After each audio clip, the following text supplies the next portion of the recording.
You want dozers? We've got it. You want frogs? We've got it. You want unicorn horse things? We got it. You want Rubik's Cubes? We got it. We got everything here at Mill Mortals, and today I have got for you the book, Anything You Want by Derek Sivers.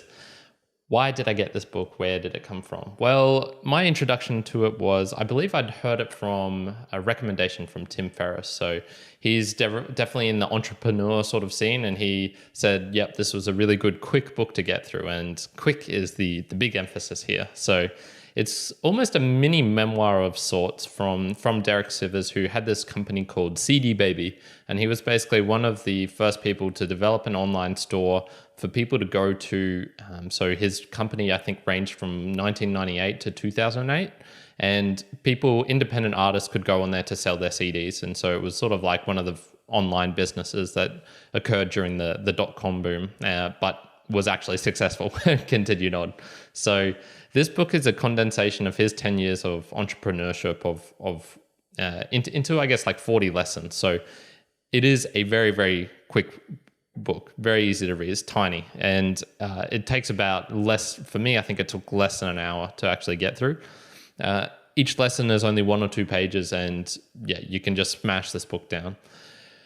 I suppose it details the whole process of starting, growing, delegating, managing, and selling a company. So he goes through, I guess, his whole process of what it was like, and he's got a really unique take on it because he sort of fell into entrepreneurship. It wasn't like he wanted to do something. He states at the start that he's an artist, and that is basically his true calling, and he sort of somehow got wrapped up into this business of actually owning a company. So what are the themes of the book? The first I would say is your compass. So knowing what you want. And I guess you don't need a huge plan or vision, or this is at least what he emphasizes, but more values to guide you on your way through this sort of journey. And that can be, doesn't matter what journey it is. He's talking here in relation to business, but I suppose it could be in your fitness journey, in your health journey, whatever it is. You don't necessarily need to have a full plan, a full vision of this is what it looks like right at the end. And I think a good way of analogy of this would be someone like Christopher Columbus or Marco Polo.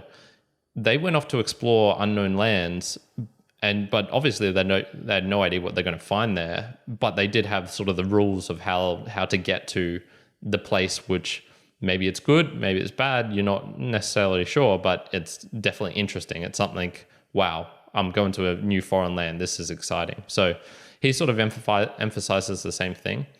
I think the other is, I guess, avoiding the pain when reality doesn't bend to your expectations. So in the book, he talks a lot about how you have to be very flexible in terms of what you're doing with your business. Sometimes you think this is what I want to do, this is what the customers love, this is what it's going to be. And then you turn around and it's like, nope, reality doesn't put it that way. Reality is brutal, shocking, and you need to adjust to reality rather than, trying to force reality to bend to your expectations of what it should be.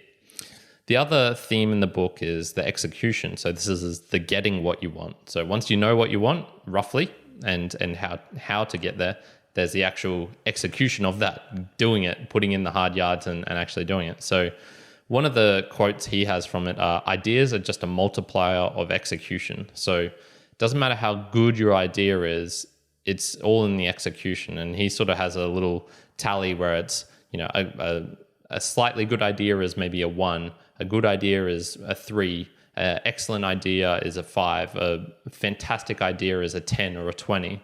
But you need to multiply that with the execution. So really, really poor execution is $0. Poor execution, maybe $1,000, all the way up to sort of $10 million, which is amazing execution. So you can have a sort of shit idea, but if you execute it really, really well, you can actually create a business from this. And I thought that was pretty profound, and got to a good truth of, yeah, just because you have an idea doesn't mean shit. You need to put in hard work to make it become a reality. It also requires some sort of feedback loop from what I could tell. And as your what can change over time. So as you're executing things and you're getting better and your company's growing, your podcast is growing, you're creating new opportunities and all these sorts of things, you might find over time, oh, you know what, this isn't actually what I thought it would be. Or as you grow just as a human, I think we can all acknowledge 10 years is a long time. So the difference between 20 and 30 or 50 and 60 is you're going to be a different person. So you just need to take that into account. And this is, I guess, getting back to the what. So there's knowing what you want, getting what you want. That what is important, and you need to make sure that you're I guess like on track with that and constantly reevaluating. So my personal observations of the book, these are just things that I took from him personally, which I guess permeated throughout the book. So caring about your customer requires sacrificing money. There's no doubt about it. If you really care about your audience, about the people you're trying to serve, you have to say no to the short-term games, which can crop up, and you will get opportunities, but there's a balance as well. Yeah, and for him, it was pretty obvious. Advertising, I don't want that on my website. Big commercial artists, no, I don't want that on my website. I want to stick true to my original vision, I guess, or plan, or my compass, which was saying, don't sacrifice, your customers and you're just for the short-term gains. And he even talks about how, there's never been anyone in the history of existence who says, man, I really wish you had more advertising on your homepage. No, never. I think it's also, he emphasizes it's okay to be silly and have fun. So CD Baby did all these crazy things, like they'd have a section where you could ask for a special request. Someone requested a squid, so they sent them some like dried squid from Japan along with their CD. They would have things like at the end of email saying, CD Baby loves whatever name, instead of just, to Sarah, for example. And he had all these sort of things in there, and all these little just things that reflect his own silliness, his own personality. And yeah, being too serious is boring. That's for sure. And, if there sometimes are really serious people out there, and that's their true nature and true character. But if you're bending yourself just to appear more serious, to be more respectable, there's a limit as well.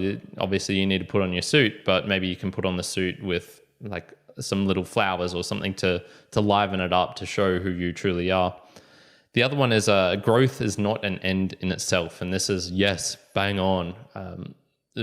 Growing for the sake of growing just seems so stupid to me. And yet in that whole realm of entrepreneurship, that's what it is. About growing. It's about scaling. I need to do this next thing. I need to keep going forward. And I even have some conflicts with Juan about this, about continual growth. And for me, I think it needs to have a purpose.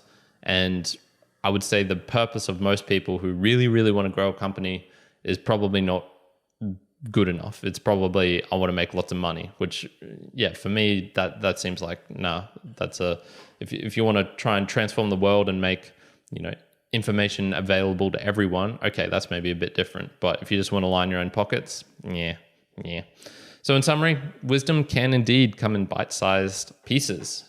I felt that Derek's personality really, I guess, shone, permeated throughout the book, and probably in his business philosophy as well.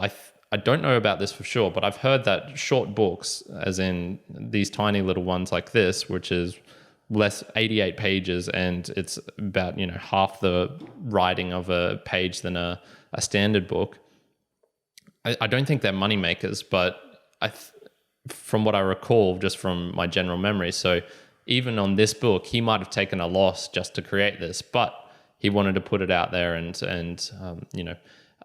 help other people and condense his wisdom into something that's really digestible. And man, it is digestible. So it's refreshing to hear from someone who didn't get swept away with, I guess, a superficial bullshit and followed his own compass. So I'm giving the book Anything You Want by Derek Sivers 8 out of 10. That's pretty damn high for me. I don't really give books more than an 8 very often. So that's, big recommendation for me. I just really like the shortness. It was so quick, so easy, and yet he gets to the point very, very quick in each of his things, provides with examples of, his whole story of taking a company from nothing, a small idea, just trying to help out some friends. And he keeps talking about how it almost grew despite him not wanting it to. So he was saying to investors and people like, no, I don't want it to grow. I want it to be smaller. This is taking up too much of my time. And yet just the business, because he was so successful, because he cared about his customers, because he had a real compass, a real moral guideline of this is what I want to do. I'm not in this for short-term games. I want to help people. It ended up producing wealth for him, despite him sort of not trying to go for it. So very, very cool. What's something pragmatic I'm going to take from it? There's, I guess, two things. One is, just allow myself to be silly. I'm pretty silly anyway, but it's refreshing to hear from someone who has actually managed to create something quite successful that, yeah, you can do serious things like selling a business and selling CDs and that sort of stuff, but also you can have fun while doing it. Like, you don't have to be grinding all the time and getting it. So hence why I'm wearing my witch's hat. The other one, I guess, is allowing myself to put in more Easter eggs. I've started doing this. It's very subtle, and it's might be hard to actually find. You'd have to go deep into some of the data and into the metadata and things like that. But I am putting like little things, and I want to introduce that more into our videos as well if I can. Just have to think of the right way of doing it. But I do like that silliness, that putting in little Easter eggs, those little human touches, which are really fun. So that's my opinion of the book, Anything You Want, from Derek Sivers. Highly recommended. I really enjoyed it. Yes, it's mostly about entrepreneurship and businesses, but I think this is the sort of book that you can just read anyway, much like Simon Sinek's book, The Infinite Game, where it's about business, but you can take it for your own personal life and take some real learnings from that, like I think I have from those two books. So yeah, highly recommended. Check it out. That's it for today. Kyron out.